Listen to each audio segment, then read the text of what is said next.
البتہ یہ ہے کہ اس واقعے کی جو یادگار ہے اس میں کوئی شک نہیں ہے کہ اس نے مسلمانوں میں سے ایک گروہ کے دل میں قربانی اور شہادت کا جذبہ بہت پیدا کیا، اس میں کوئی شک نہیں۔ اور جس طریقے سے کہ عاشورہ محرم میں یاد منائی جاتی ہے، جس طریقے سے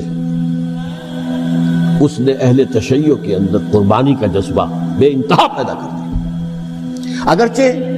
وہ جذبہ بروئے کار نہیں آتا، اس لیے کہ ان کے ہاں یہ عقیدہ ہے، یہ طے ہے کہ جب تک حضرت مہدی ظاہر نہیں ہوں گے ہم کسی کے خلاف بغاوت نہیں کریں گے۔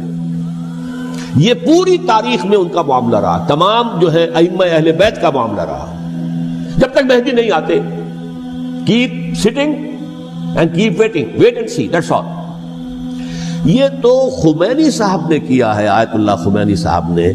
کہ انہوں نے یہ ایران کے شیعوں کو باور کرایا کہ بھائی جب آئیں گے حضرت مہدی آ جائیں گے، لیکن ہم اب ہاتھ پر ہاتھ کر بیٹھے رہیں، باطل کو چیلنج بھی نہ کریں، ہمیں کچھ تو کرنا چاہیے، وہ ہاتھ پاؤں ہلانے چاہیے، اور کچھ نہیں تو مہدی کا راستہ جو ہے صاف کرنا چاہیے، تمہید کرنی چاہیے، ان کے راستہ ہموار کیا جائے۔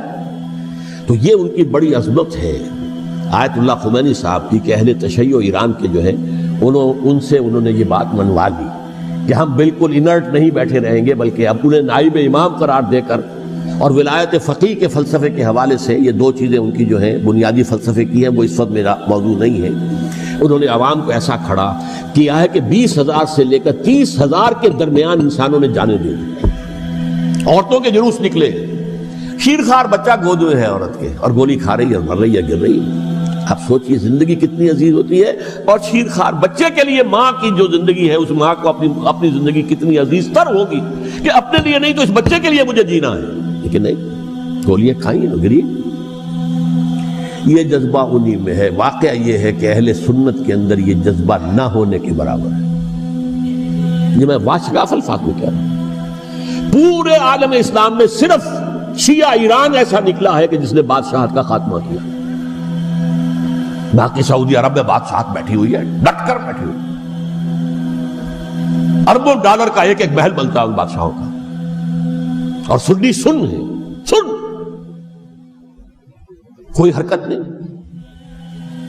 وہ تو اب جو حرکت ہو رہی ہے وہ اینٹی امریکن حرکت ہے جو ہو رہی ہے،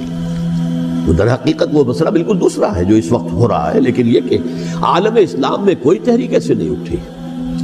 یہ اہل تشیع میں ہے جو بالکل استثنائی بات ہے